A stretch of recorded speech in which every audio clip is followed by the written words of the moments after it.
So for composition levy, what exactly is composition levy? Composition levy is an alternate method of tax levy for small taxpayers whose turnover is within a minimum prescribed limit. So composition levy is an alternate way to pay tax. It is a simpler way to pay tax, because under GST, what do you have to do? You have to calculate how much tax you paid, how much ITC you have, how much of it will not be allowed. You have to maintain books, everything you have to do. So to make things a little simpler, they came up with composition levy. So under composition levy, what limits have they done? So if you are a supplier of goods or you supply any restaurant service, then in such case, if your previous year turnover is up to 1.5 crore, I'll repeat myself, if you are a supplier of goods or you supply restaurant service only for these two things, if your previous year turnover is up to 1.5 crore, that is equal to or less than 1.5 crore, will you be eligible for composition scheme? However, however, the limit will be 75 lakhs for some special states. That means if you have place of business in these states, if you are registered under GST in these states, which states are these? Arunachal Pradesh, Mizoram, Uttarakhand, Sikkim, Nagaland, Manipur, Meghalaya, and Tripura. So if you belong to these states, if you belong to any of these states, if you have a registration in any of these states, your limit from 1.5 crore will be slashed to 75 lakh. That means even if you have your turnover a little above 75 lakhs, all your GST numbers will have to pay tax under your normal scheme. They are not allowed under composition levy. Okay, so this is for supplier of goods and restaurant service. Okay, but sir, what if I'm providing other services? What if I'm providing other services?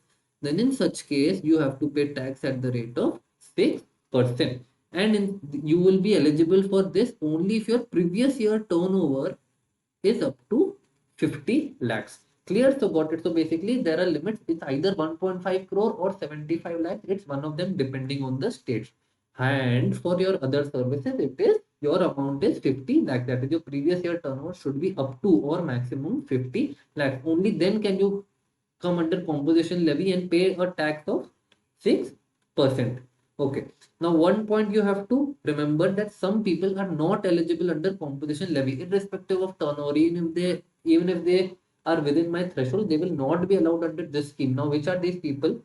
First is your supplier engaged in making supply which is not leviable to tax. So if he makes any supply which is not leviable to tax, then he will not be eligible. Next is your supplier making interstate outward supply. What you have to remember, they will try to confuse you. They will give you interstate inward supply. Remember, interstate inward supply is allowed. Interstate outward supply is not allowed for composition levy. So any supplier making interstate outward supply will not be allowed. Okay. And it has to be interstate. Intrastate is okay. Interstate means from one state to another state. If he is making supply, he will not be allowed to come under composition levy. Any person supplying through eco, that is any electronic commerce operator. So if a person is supplying any services through your eco, that person will not be eligible to come under composition scheme. And last is if your supplier is your CTP or NRTP. CTP stands for casual taxable person and NRTP stands for non-resident taxable person. So these people will not be eligible. Okay. Now what you also have to understand that some manufacturers are not eligible under composition scheme. If you are a manufacturer of certain type of products, we will not allow you under composition scheme. Now which are these items? First is your ice cream. If you manufacture, remember you have to be a manufacturer. You trader is okay, manufacturer is not okay. So that's why you have to remember. They will try to confuse you in questions. What you have to remember, manufacturers are not allowed. But if you're a trader of ice cream, if you're a trader of pan masala, then it is okay. You are allowed to come under composition scheme. Only manufacturers are not allowed. Okay, so manufacturers of ice cream, pan masala, tobacco, any aerated water, that is your aerated drinks, your fly ash brick, this is used in construction, any building bricks or bricks of fossil meals, or your roofing tiles, all of the manufacturers which manufacture these things will not be allowed to come under composition levy.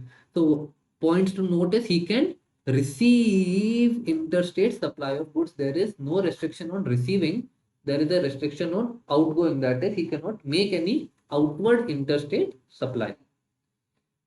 Now, manufacturers, this percentage that we had done 1%, 5%, and 6%, manufacturer pays percentage on total turnover. That is, your 1%, 5%, 6% will be on the turnover. Now, for manufacturers, it is on total turnover. However, traders, it will be only be on taxable turnover. So, what you have to remember, even if a manufacturer sells any exempt goods, that will also become part of your total turnover. However, when a trader sells both taxable and exempt, this percentage will only be applied on the taxable portion. Clear? So there are questions on this. That's why I want you to make a note of it. And of course, since these people have a composition levy, they will issue bill of supply instead of tax invoice, because they are not allowed under composition levy. Once you have chosen composition levy, you are not allowed to charge tax from the customer. This GST becomes your own cost. You will not be able to take this amount from the customer. So therefore, since you cannot take any amount from as tax from the customer, the bill that you give them, you cannot call it a tax invoice, because you cannot collect any tax. Therefore, it will be called a bill of supply, that boss, I made some supply to you, here is the bill. Therefore, it is called bill of supply and not tax invoice. Okay. Now, your last portion of this chapter is to calculate turnover eligibility. So, when you want to calculate your turnover eligibility, you will be calculating it from the first date of the financial year. Okay. To calculate the tax payable only includes supply made after becoming liable to register. Because, for example, I have started a new business. I have started a new business, and you know that up to 20 lakhs, I do not need to take a registration. So boss, when I reach on day, for example, 2 months later, I reach, my turnover becomes 22 lakh. Now I have to register, and I want to register as a composition levy. So the question comes that, boss, should I take turnover only from 20 lakhs to 22 lakhs? Should I take only those 2 lakhs? So they say to calculate eligibility, calculate from first date of financial year, which means in all that any sales that you have made in this year, all your turnover will be counted for the calculation of your limit. That is from 0 rupees to 22 lakhs, entire will be calculated for eligibility. So it is not only after the 20 lakhs mark. Okay, so this was your point number one. Now your point number two says to calculate tax payable. That is the amount, the rate that you will be multiplying with your turnover, only includes supply made after becoming liable to register. That means in our example, for example, our turnover is 22 lakhs. You only have to pay, you only have to multiply this percentage with 2 lakhs, because 2 lakh you are liable to register only after you cross 20 lakh. So from 20 lakh to 2 lakh, you are liable to pay on this 2 lakhs. So for tax purpose, you only have to calculate from after the date you have become liable to register. If you are trader of above goods, you will be eligible. That is, these goods that I told you, manufacturers are not eligible, but if you are a trader, you will be eligible. So these are the points that you have to remember for questions. Okay, now, will a supplier be ineligible if he provides any other service? So for example, this person is providing my restaurant service. Okay, now when I say restaurant service, what if he also provides some smaller, more other services?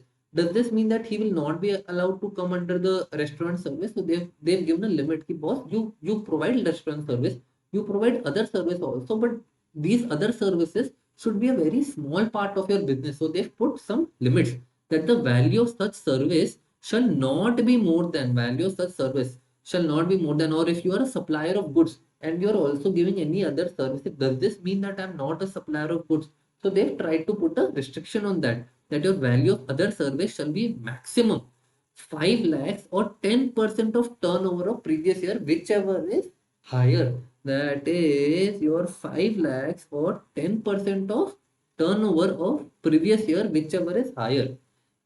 You are allowed to provide other services up to this amount. Even if you are a supplier of goods, we will still count you in this 1% if your other service is within this limit, 5 lakh or 10%, whichever is higher. 5 lakh or 10%, whichever is higher. 5 or 10, whichever is higher. 5 or 10, whichever is higher. Now, what you have to remember that in this turnover, while calculating turnover of previous year, you do not have to include any interest on loans or deposit while calculating value of service. They do not want you to put this amount because these are your natural finance income that you receive. So any interest on loan or deposit does not have to be included. And with this, we are done with this chapter, and I hope this chapter is clear. I will see you in the next chapter, that is your exemptions.